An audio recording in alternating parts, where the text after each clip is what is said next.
I didn't believe in rules that didn't make sense. That's probably why I lasted longer than most people on the night shift. I was 26 when I took the janitor job at a corporate office building in downtown Chicago. It paid better than most cleaning jobs, and the hours worked for me, 10 p.m. to 6 a.m., 5 nights a week. No bosses hovering. No coworkers talking. Just me, my cart, and empty floors. The building itself was massive. 15 floors.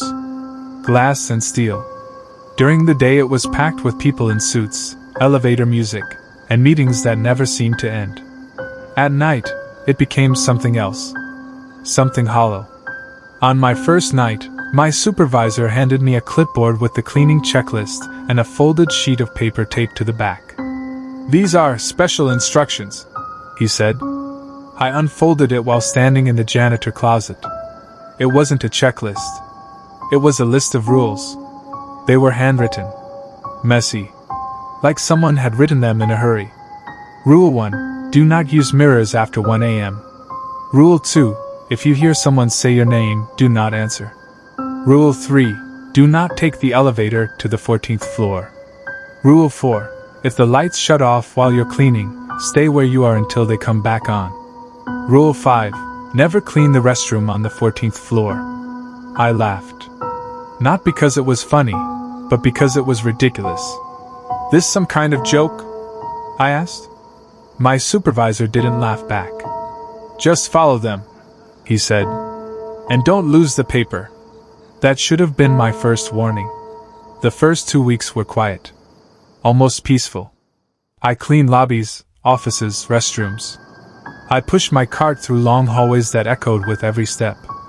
The building made sounds at night, clicks, hums, distant groans from the HVAC, but nothing unusual. Until the third week. It was 1:17 a.m. when I broke the first rule. I was in the men's restroom on the 9th floor, scrubbing sinks. I'd been working on autopilot, half asleep, when I looked up without thinking. The desk. "I'm not watching anyone," I said. "Yes, you are," the voice replied. "You've been watching all night." The call ended again. My hands were shaking now. I pulled up the hallway camera for the 3rd floor. The hallway was empty. But the image felt wrong. The lighting looked dimmer than the other floors. Shadows pooled near the ceiling like smoke. Then something moved. A figure stood outside room 307. Tall. Still. Facing the door. No face visible. I leaned closer to the screen. The camera glitched. The hallway was empty again. I heard the elevator ding behind me. Slowly. Too slowly. I turned. The elevator doors opened in the empty lobby. No one stepped out. The doors stayed open. Waiting. My phone rang again. Room 307. I didn't answer. A few seconds later, the front desk printer activated by itself. A keycard printed. Room 307, active. I never authorized it. The elevator doors closed. I heard footsteps. Above me, dot on the 3rd floor. Slow. Measured. Deliberate. The phone rang again. I answered without thinking. "You shouldn't have made a key," the voice said. "I didn't," I whispered. "I know," it replied. "But you let him in." The call cut off. I grabbed the flashlight from under the desk. Every instinct screamed at me not to go upstairs. But hotel policy said disturbances had to be checked. So I walked to the stairwell. The 3rd floor hallway smelled wrong. Like old water. Like something sealed too long. The lights flickered as I stepped out. Room 307 was at the end of the hall. Its door was open. Just slightly. Darkness spilled out. I stopped several feet away. "Hotel staff," I called out, my voice shaking. "Is everything okay?" Something inside the room shifted. A whisper floated out. "You weren't supposed to hear us." I froze. The flashlight beam shook as I pointed it toward the doorway. I saw movement.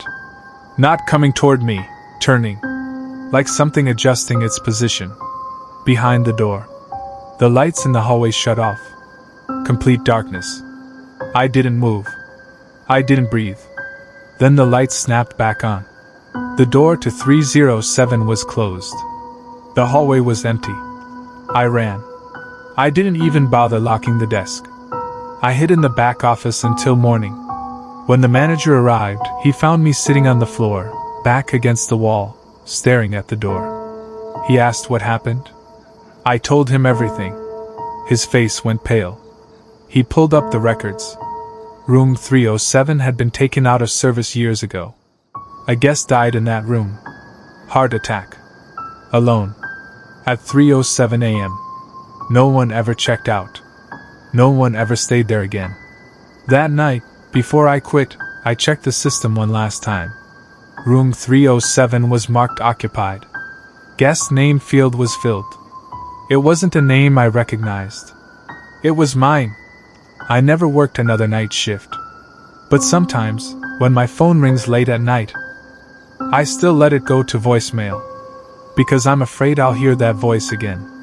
And I know what it will say. You're still checked in.